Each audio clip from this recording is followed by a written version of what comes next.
Now another concept which is basically a superscalar and out of order processor, right? What is a superscalar processor? Basically what you can do is you have, you know, you have a single data path that we showed in our pipeline processor today. But what you can technically do is to make multiple copies of the data path, right? And therefore what you do is you throw in two ALUs, right? You throw in those two multiplexers here, right? Of course the register file and all that stuff now needs to take care of all these issues appropriately. That's why you see now the register file. So it's not that I can make a copy of the register file, because the register file has to be the same, right? Because your all instructions are going to operate on the same register, you have to be careful. Therefore what we have done here is the register file has been augmented with more read and write ports basically. That's the main thing that has been done here, right? And you will be writing either from one data path branch or the other, okay? And the addresses, if you see, are basically just exactly the same. You're just giving it to the same thing. So what you have here is read ports 1, 2, 3, 4 and 2 write ports. So it's a 6 port memory, basically a register file here that allows 4 reads and 2 writes to happen in in one cycle, right? So the dependencies of course make it very tricky to issue multiple instructions at once, okay? So here is an example where in the superscalar processor we are able to say that the ideal instructions per cycle, right? See, earlier we said cycles per instruction. Now we are switching to IPC, which is instructions per cycle. Why? Because we want to do more instructions per cycle, okay? So ideal IPC is 2. We'll see what the actual IPC is. Just like in the pipeline processor, a certain sequence was able to execute without any stalling or hazard problems or even register forwarding, right? Where we got a CPI of 1.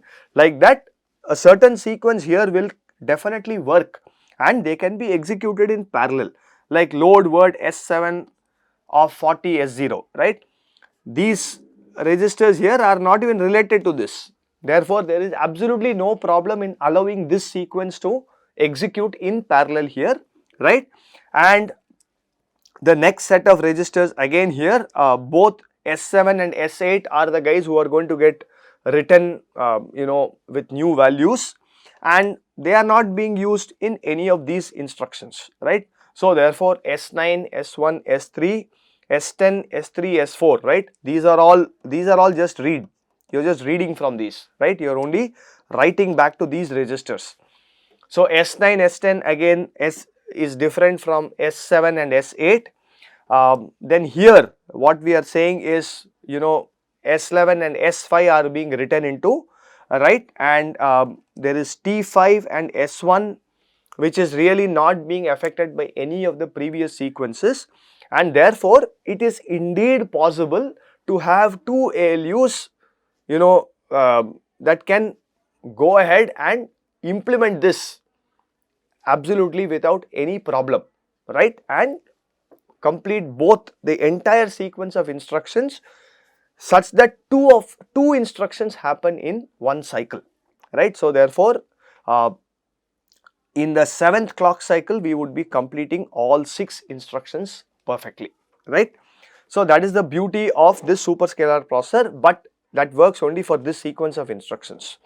Now what is going to happen? Let's look at a simple dependency where we are doing a load word, okay, and that register is being now consumed into the next, right, into the next thing, okay.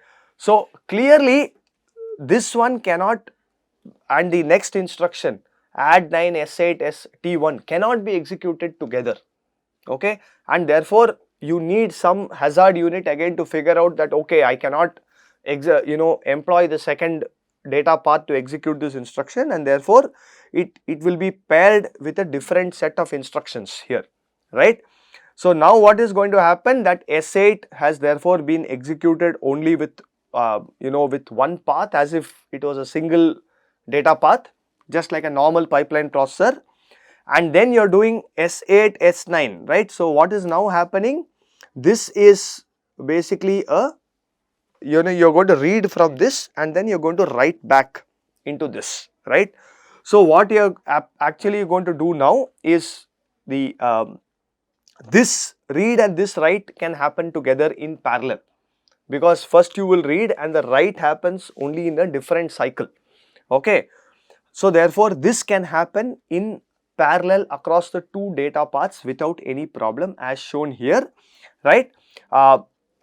Except that just like the load word, right, you had to stall one cycle, you had no choice, right? And then you register forward this S8 down here. Okay, that's the key point, and S8 then can get written back into the register file in the corresponding 5th clock cycle after it began. So after number 7 it will get written back. Right now this S8 has to get written back and then is getting consumed for this in the next cycle, right?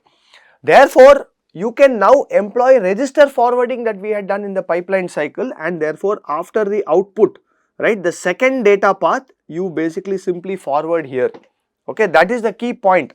Now what you basically need to realize is that when you are doing this forwarding, you must know if the second branch's ALU output needs to be forwarded here or the first branch.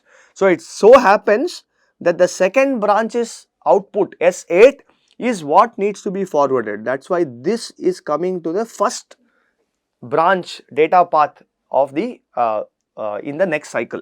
Okay, but this is just a normal register forwarding.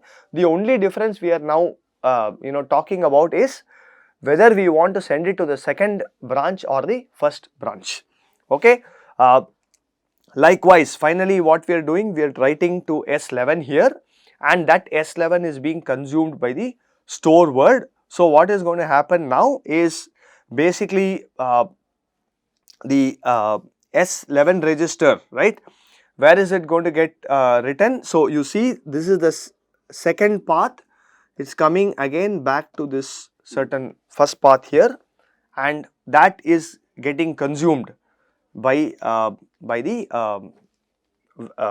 the store word instruction that is going to happen here. So therefore what should have been just what should have been 6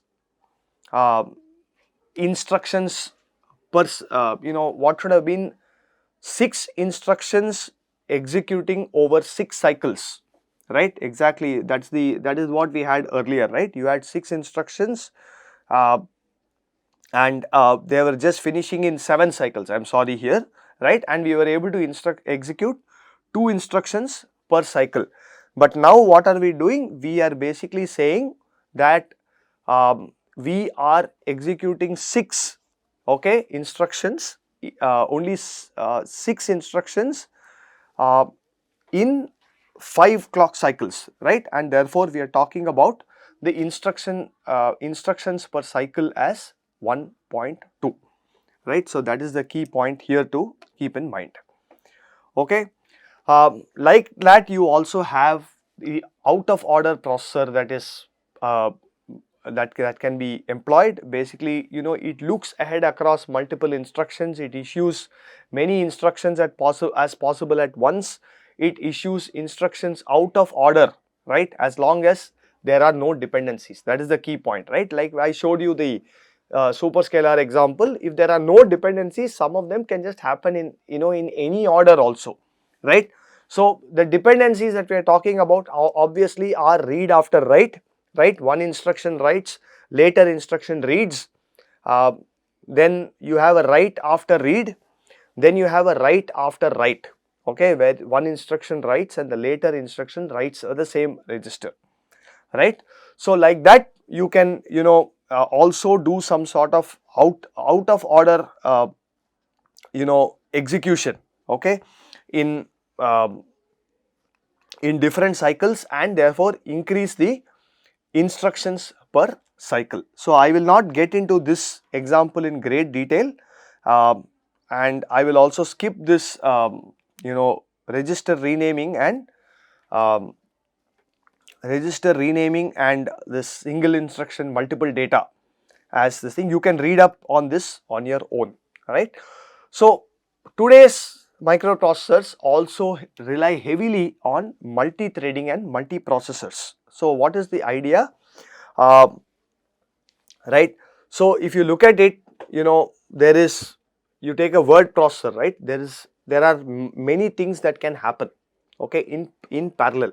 Okay, so today when you have like an operating system with like a super GUI available to you, actually there are many tasks that are happening at the same time, which appear to be happening at the same time. Let me rephrase. uh, it appears because the clock frequency at which the processor is operating is something around gigahertz, nanoseconds, okay, and the human eye can perceive changes which are of the order of some milliseconds, okay. Therefore there are like 6 orders of magnitude for the processor to play tricks on you, and that is exactly what is going to happen, okay. So let's say, for example, multi-threading, the idea is as follows: you are trying to execute a certain program and then you are waiting for some input to come from something. So let's say you did a query across a network that went to some distant database and you are waiting for that. Now if that were the only program running in your microprocessor, you would just be waiting all the while without doing anything, right? The compute unit and everything of the processor is actually idle, doing nothing. So therefore the idea of multi-threading is, instead of waiting, I can swap a thread out and then allow another thread to use the processor and then bring this earlier thread back. Okay, that's the key idea. On the other hand, multiprocessor is, you have multiple processors, cores on a single chip. The initial lecture where I introduced you to the a typical microprocessor server type of processor, you remember that we had a 24 core machine. Basically a 24 core machine means there are 24 copies of the same processor that are running on the same chip, right? So this is also a very important thing. Now so a process is basically a program running on a computer. Like for example, in a C program, for example, I told you that the main is the function that is the entry point for your program. When you exit main, you are done with this program. You have nothing more to do in that particular program, right? So therefore, first of all, multiple processes can run on the same processor, okay. So for example, while we are doing web surfing, we can actually play music, we can write a paper, this is all happening on a system that you are doing. So while you are watching this video, I am sure there is some other thing happening on your browser window, on some other tab, you have maybe music playing. So all of this technically appears to be happening in parallel, but like I told you, that's a trick that the processor is playing on you, where each process is getting a certain time on the processor, and exclusive time on the processor. It executes and then is swapped out, the other processor runs, and then something is swapped back in. The human cannot perceive these changes at that speed because this is of the order of gigahertz, and therefore to the human it appears like everything is running in parallel, right? Or the processes can run at once, right? Now the thread on the other hand is part of a program, okay. So each process, right, like the main, right, can basically have multiple threads. Like I told you, for example, a word processor, it may have a thread for typing, spell checking, printing, and so on. So on a single core system, right, a single thread runs at once. So therefore, if you look, that's why I told you that the example earlier, right, when I had the OS as a simple black terminal available to me, what it meant was, if I run a program on a terminal a.out./a.out, and that program is running, there is nothing else running on the processor at that time, assuming that was just this thing, right? The OS has handed over control to your processor, right, to your process, okay, it has handed over control to your process or program, okay, through main. It is running, it exits, and then it goes back to the OS. So the operating system itself is a process that is running on your system always, right? Now in this process I can have multiple threads. Okay, so the idea is when one thread stalls, like waiting for memory, the architectural state of that thread has to be stored somewhere, right? And the architectural state of the waiting thread that needs to be loaded into the processor, and it should run, right? This is called context switching. Now what is the architectural state? It is basically the value of all the registers, right? So it appears to the user that all of this is basically running at once, right? So apart from this, you also have multiple multi-thread. So let me tell you the idea of a thread. Okay, main.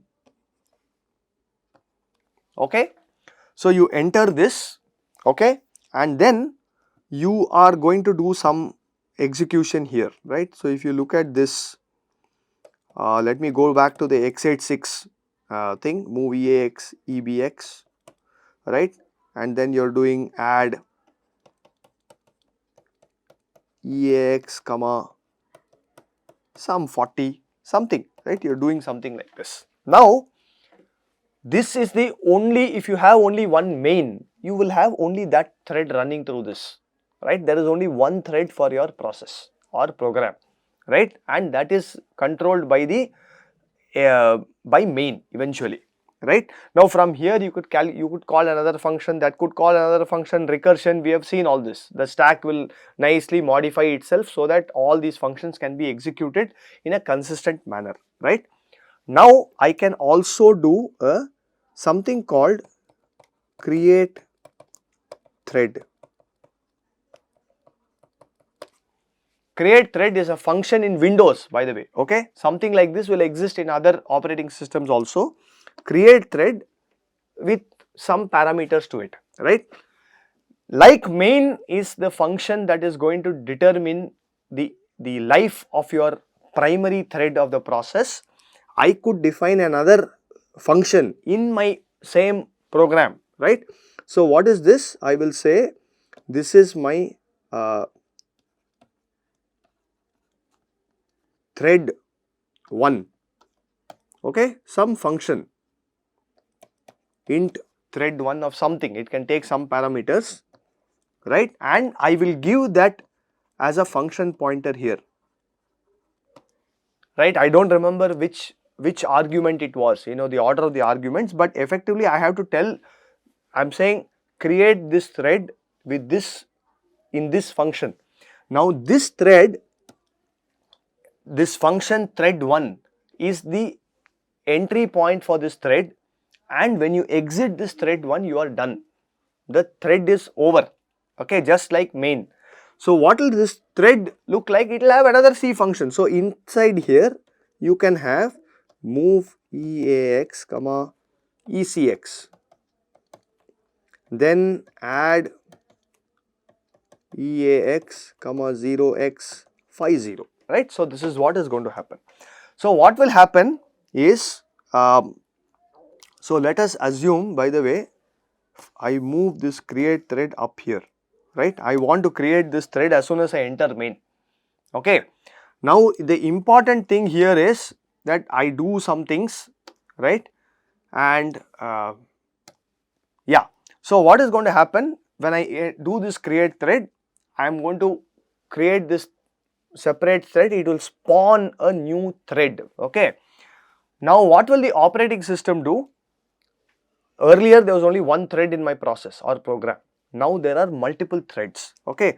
So the instruction pointer will move here and it will start executing this, and after some time this main thread will be swapped out, okay. It will be swapped out and a new context will be set up, okay.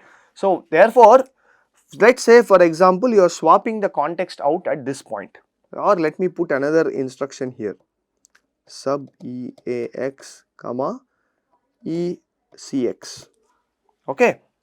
Now you are executing this thing and you have come here, subtract EAX comma ECX. So EAX is going to have some value that was coming from EBX, and you added 0x40 to it, 64 to it, right?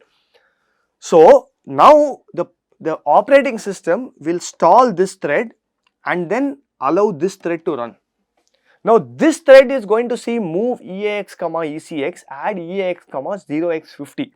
Let's say this is another instruction, sub EAX comma 0x, I will say EBX now. Okay. So it is all operating on the same set of registers because the processor has only one register file, right? And therefore, when you come into this program, this EAX cannot be the same value as this EAX.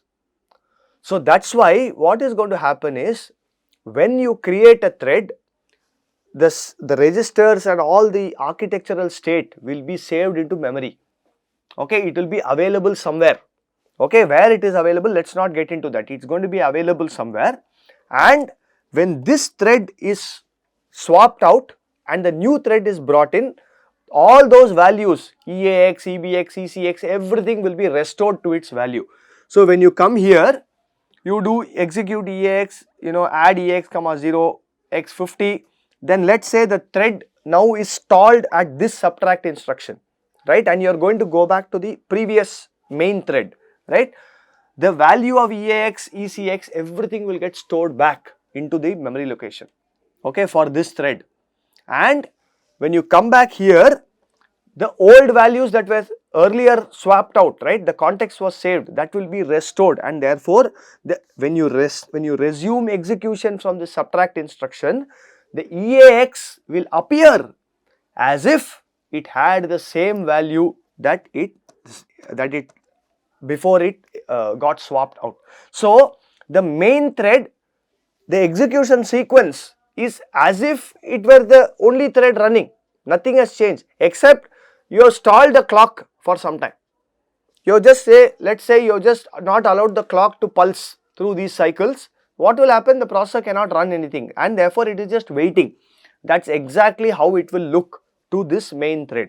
So you then run this thread, then you swap this out, then you come back to this subtract instruction, right? Again the state that was saved, EAX, EBX, everything has to be restored, then you continue executing from here, right? Come back, finish. So like this you will keep alternating, and finally when you are done, you will actually be done with your entire program. Okay, so this is how threads operate, and they are very useful in improving the performance of the microprocessor, right? So like that, I said multiprocessors again, right? Multiple cores with a method of communication between them. You could have different configurations. For example, you could have homogeneous multiprocessor system where you have multiple cores with a shared main memory, right? Heterogeneous, separate cores for different tasks, example DSP, CPU in a cell phone, right? Now each of these processors can be customized for a different workload. Like for example, DSP and CPU in a cell phone are meant to do different tasks. So therefore, it's not the same core that is just replicated. It's different cores, different types of processors which are talking to each other, right? And clusters where each core basically has its own memory system. You have to worry about syncing all of these at that point, right? So with that, what I have done is I have just given you an overview of some of the important ideas that exist in the the implementation of today's microprocessors, right? All of these ideas are needed, but like I mentioned, we are not going to go into the details of this. We are not going to ask you questions on these things, right? However, it's evident from the superscalar example that I showed you that just simple ideas of register forwarding, stalling that we studied in detail in the pipeline processor can very easily be carried over to the superscalar processor as well. Okay, so with that, I come to the end of this course, and I would like to reiterate and just summarize what all we looked at. Okay, initially we started off with the x86, assembly language, and then we looked at the x86 assembly ideas, all of it from a C programming perspective, right? We started with how a C program gets compiled, how the stack is used, how functions are executed. We looked at printf in great detail, memory alignment. So all of these, after doing this RISC-V implementation and discussion, it must be very evident that some of small changes at a microarchitecture level of the microprocessor can have an impact and is visible to you even at a C high level language like C. Okay, and that's what we did in the first part. In the next part, we moved to a reduced instruction set computer. We looked at the RISC-V implementation, and we looked at the data path, control path. Then we looked at the way to quantify performance, right? Estimating clock cycle period, which basically involved the worst case timing of that processor, right? Then we looked at the single cycle processor, multi-cycle very briefly, and then the pipeline processor in great detail, right? So with that, I think you have got a very broad introduction to the idea of computer organization. What I've really not covered yet is the idea of caches, memory, and how, like I told you, ultimately the main memory is the DRAM memory sitting outside, okay? But that has a very, very slow performance, okay, and therefore you cannot rely on communicating with that directly. So you have to do something else. What is that something else? It is called cache memory, right?